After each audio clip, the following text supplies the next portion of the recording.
ಸ್ನೇಹಿತರೆ, ಎಲ್ಲರಿಗೂ ನಿಶಾ ಕನ್ನಡ ಚಾನಲ್ಗೆ ಮತ್ತೊಮ್ಮೆ ಪ್ರೀತಿಯ ಸುಸ್ವಾಗತ. ಇವತ್ತಿನ ವಿಡಿಯೋದಲ್ಲಿ ಈಗ ಅವರೆಕಾಳು ಸೀಸನ್ ಅಲ್ಲ ಸ್ನೇಹಿತರೆ. ಇವತ್ತಿನ ವಿಡಿಯೋದಲ್ಲಿ ಹಿತಿಕಿದ ಅವರೆಕಾಳು ಸಾರು ಯಾವ ರೀತಿ ಮಾಡೋದು ನೋಡ್ಕೊಂಬರೋಣ. ಅದಕ್ಕಿಂತ ಮುಂಚೆ ನನ್ನ ಚಾನಲ್ ಫಸ್ಟ್ ಟೈಮ್ ನೋಡ್ತಾ ಇದ್ದರೆ ನಿಶಾ ಕನ್ನಡ ಚಾನಲ್ ಹೋಗಿ ಸಬ್ಸ್ಕ್ರೈಬ್ ಮಾಡಿ, ಈ ವಿಡಿಯೋಕ್ಕೊಂದು ಲೈಕ್ ಮಾಡಿ, ಈ ವಿಡಿಯೋ ನಿಮ್ಮ ಸ್ನೇಹಿತರು ಮತ್ತು ಫ್ಯಾಮಿಲಿ ಮೆಂಬರ್ಸ್ಗೆ ಆದಷ್ಟು ಶೇರ್ ಮಾಡಿ.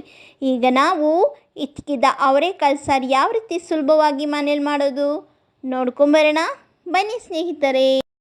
ನಾನಿಲ್ಲಿ 1/4 kg ಆಗೋಷ್ಟು ಅವರೆಕಾಳನ್ನ 5ರಿಂದ 6 ಗಂಟೆಗಳ ಕಾಲ ನೀರಿನಲ್ಲಿ ಮುಂಚೆನೇ ನೆನೆಸಿಟ್ಕೊಂಡು ಸಿಪ್ಪೆ ತೆಗೆದು ಬೇಳೆನ ಸಪ್ರೇಟ್ ಮಾಡ್ಕೊಂಡಿದ್ದೀನಿ. ನಾವು ಇದನ್ನು 5ರಿಂದ 6 ಗಂಟೆಗಳ ಕಾಲ ನೀರಿನಲ್ಲಿ ನೆನೆಸಿಟ್ಕೊಂಡ್ರೆ ಈಸಿಯಾಗಿ ಸಿಪ್ಪೆ ಮತ್ತು ಬೇಳೆನ ಸಪ್ರೇಟ್ ಮಾಡ್ಕೊಳ್ಬೋದು. ನೀವೇನಾದರೂ 2 ಗಂಟೆಗಳ ಕಾಲ ನೆನೆಸಿಟ್ಕೊಂಡ್ರೆ ಸಿಪ್ಪೆ ಬಿಡೋದು ಸ್ವಲ್ಪ ಕಷ್ಟ ಆಗುತ್ತೆ. ಅದಕ್ಕೆ 5ರಿಂದ 6 ಗಂಟೆಗಳ ಕಾಲ ನೆನೆಸ್ಕೊಳ್ಬೇಕು. ನೆಕ್ಸ್ಟ್ ನಾವು ಮಸಾಲ ಕರಿಗೆ ಪ್ರಿಪ್ರೇಷನ್ ರೆಡಿ ಮಾಡ್ಕೊಳ್ಳೋಣ. ಈಗ ನಾವು ಒಂದು ಮಸಾಲೆ ರೆಡಿ ಮಾಡ್ಕೊಳ್ಬೇಕು. ಅದಕ್ಕೋಸ್ಕರ ನಾನು ಇಲ್ಲೊಂದು ಪ್ಯಾನ್ ಇಟ್ಟಿದ್ದೀನಿ. ಪ್ಯಾನ್ ಬಿಸಿಯಾಗಲಿ. ಕಡಾಯಿಗೆ ನಾನು 3ರಿಂದ 4 ಚಮಚ ಆಗುವಷ್ಟು ಎಣ್ಣೆ ಹಾಕ್ಕೊಳ್ತಾ ಇದ್ದೀನಿ. ಎಣ್ಣೆ ಸಹ ಬಿಸಿಯಾಗಲಿ.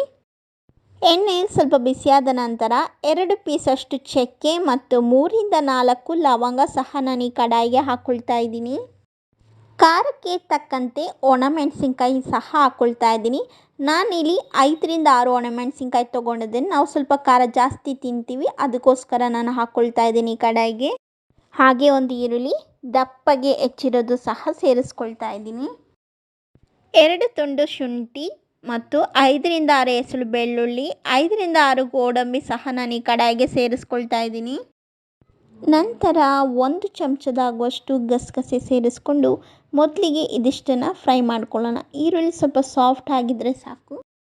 ಈರುಳ್ಳಿ ಚೆನ್ನಾಗಿ ಫ್ರೈ ಆಗಿದೆ. ಈಗ ಇದಕ್ಕೆ 2 ಮೀಡಿಯಮ್ ಸೈಜ್ ಟೊಮೆಟೊ ಆ್ಯಡ್ ಮಾಡ್ಕೊಳ್ತಾ ಇದ್ದೀನಿ. ಟೊಮೆಟೊ ಸಾಫ್ಟ್ ಆಗುವವರೆಗೂ ಫ್ರೈ ಮಾಡ್ಕೊಳ್ಬೇಕು. ನೋಡಿ, ಟೊಮೆಟೊ ಸಾಫ್ಟ್ ಆಗಿದೆ. ಈಗ ಫ್ಲೇಮ್ ಆಫ್ ಮಾಡಿ ಈ ಮಸಾಲ ಕಂಪ್ಲೀಟಾಗಿ ತಣ್ಣಗಾಗೋವರೆಗೂ ಈಗ ಇದನ್ನು ಪಕ್ಕಕ್ಕೆ ಇಟ್ಕೊಳ್ಳೋಣ. ಹಿತಿಕಿದ ಅವರೆಬೇಳೆ ಸಾಂಬಾರು ಮಾಡೋದಕ್ಕೆ ನಾನಿಲ್ಲೊಂದು ಪ್ಯಾನ್ ಇಟ್ಕೊಂಡಿದ್ದೀನಿ. ಪ್ಯಾನ್ ಬಿಸಿಯಾಗಿದೆ. ಈಗ ಇದಕ್ಕೆ 1ರಿಂದ 3 ಚಮಚ ಆಗುವಷ್ಟು ಎಣ್ಣೆನ ಹಾಕ್ಕೊಳ್ತಾ ಇದ್ದೀನಿ. ಎಣ್ಣೆ ಬಿಸಿಯಾಗಲಿ.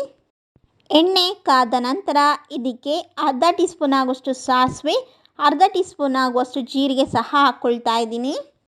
ನಂತರ ಸ್ವಲ್ಪ ಕರ್ಬೇವಿನ ಸೊಪ್ಪು ಸೇರಿಸ್ಕೊಳ್ತಾ ಇದ್ದೀನಿ. ಈಗ ಒಂದು ಈರುಳ್ಳಿ ಸಣ್ಣದಾಗಿ ಕಟ್ ಮಾಡಿರೋದು ನಾನು ಹಾಕ್ತಾ ಇದ್ದೀನಿ. ಈಗ ಈರುಳ್ಳಿ ಚೆನ್ನಾಗಿ ಎಣ್ಣೆಯಲ್ಲಿ ಫ್ರೈ ಮಾಡ್ಕೊಳ್ಬೇಕು. ಈರುಳ್ಳಿ ನೋಡಿ ಚೆನ್ನಾಗಿ ಫ್ರೈ ಆಗಿದೆ. ಈಗ ಹಿತಿಕಿದ ಅವರೆಬೇಳೆನ ಹಾಕ್ಕೊಳ್ತಾ ಇದ್ದೀನಿ.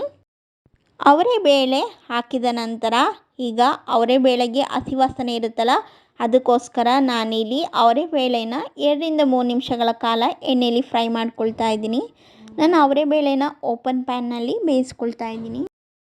ಅವರೆಬೇಳೆನ ನಾನು 2ರಿಂದ 3 ನಿಮಿಷಗಳ ಕಾಲ ಎಣ್ಣೆಯಲ್ಲಿ ಫ್ರೈ ಮಾಡ್ಕೊಂಡಿದ್ದೀನಿ. ಈಗ ಇದಕ್ಕೆ ಅರ್ಧ ಟೀ ಸ್ಪೂನ್ ಆಗುವಷ್ಟು ಅರಿಶಿನ ಪುಡಿ ಸೇರಿಸ್ಕೊಳ್ತಾ ಇದ್ದೀನಿ. ಚೆನ್ನಾಗಿ ಮಿಕ್ಸ್ ಮಾಡಿದ ನಂತರ ಅವರೆಬೇಳೆ ಬೇಯಿಸ್ಕೊಳ್ಳೋಕ್ಕೆ ಅರ್ಧ ಲೋಟದಷ್ಟು ನೀರನ್ನು ಹಾಕ್ಕೊಳ್ತಾ ಇದ್ದೀನಿ. ನಿಮಗೆ ಕರಿ ಅಥವಾ ಸಾಂಬಾರು ಯಾವ ಕನ್ಸಿಸ್ಟೆನ್ಸಿಯಲ್ಲಿ ಬೇಕೋ ಅಷ್ಟು ನೀರನ್ನು ಹಾಕ್ಕೊಳ್ಳಿ. ನಾನಿಲ್ಲಿ ಸ್ವಲ್ಪ ಗಟ್ಟಿಯಾಗಿ ಮಾಡ್ತಾಯಿದ್ದೀನಿ. ಅನ್ನಕ್ಕಾದರೆ ಸ್ವಲ್ಪ ತೆಳುವಾಗಿ ಮಾಡ್ಕೊಳ್ಳಿ. ಚಪಾತಿ, ದೋಸೆ, ಪೂರಿಗಾದರೆ ಸ್ವಲ್ಪ ಗಟ್ಟಿಯಾಗಿ ಮಾಡ್ಕೊಳ್ಳಿ. ಈಗ ನಾನು ಇದನ್ನು 5ರಿಂದ 6 ನಿಮಿಷ ಕುದಿಯೋಕ್ಕೆ ಬಿಡೋಣ. ಇದು ಕುದಿಯೋಷ್ಟರಲ್ಲಿ ಮಸಾಲ ಹುರ್ಕೊಂಡಿದ್ವಲ್ಲ ಅದನ್ನು ಮಿಕ್ಸಿ ಜಾರಿಗೆ ಹಾಕಿ ಸ್ವಲ್ಪ ನೀರು ಹಾಕಿ ನುಣ್ಣಗೆ ರುಬ್ಕೊಂಡು ಬರೋಣ. ನೋಡಿ, ಇವಾಗ ನೀರೆಲ್ಲ ಕಮ್ಮಿ ಆಗಿದೆ. 5ರಿಂದ 6 ನಿಮಿಷಗಳ ಕಾಲ ಅವರೆಬೇಳೆನ ಬೇಯಿಸ್ಕೊಂಡಿದ್ದೀನಿ. ನೋಡಿ, ಅವರೆಬೇಳೆ 70% ಬೇಯಿಸ್ಕೊಂಡ್ರೆ ಸಾಕು. ಆವಾಗಲೇ ರುಬ್ಬಿದ ಮಸಾಲಾನ ನಾನು ಈ ಕಡಾಯಿಗೆ ಸೇರಿಸ್ಕೊಳ್ತಾ ಇದ್ದೀನಿ. ಈಗ ನಾವು ಮಿಕ್ಸಿ ಜಾರಿಗೆ ಸ್ವಲ್ಪ ನೀರು ಸೇರಿಸ್ಕೊಂಡು ಚೆನ್ನಾಗಿ ಮಿಕ್ಸ್ ಮಾಡಿ ಈ ಕಡಾಯಿಗೆ ಸೇರಿಸ್ಕೊಳ್ಳೋಣ. ಈಗ ಇದಕ್ಕೆ ರುಚಿಗೆ ತಕ್ಕಷ್ಟು ಉಪ್ಪು ಹಾಕ್ಕೊಂಡು ಚೆನ್ನಾಗಿ ಮಿಕ್ಸ್ ಮಾಡ್ಕೊಳ್ತಾ ಇದ್ದೀನಿ.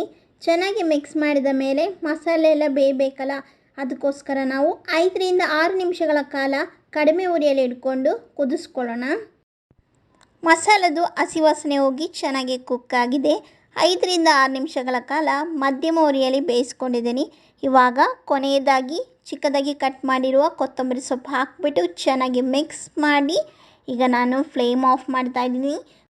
ಬಹಳ ಸೊಗಸಾದ, ಬಾಯಲ್ಲಿ ನೀರೂರಿಸುವ ಹಿತಿಕಿದ ಅವರೆಬೇಳೆ ಮಸಾಲ ಕರಿ ರೆಡಿಯಾಗಿದೆ.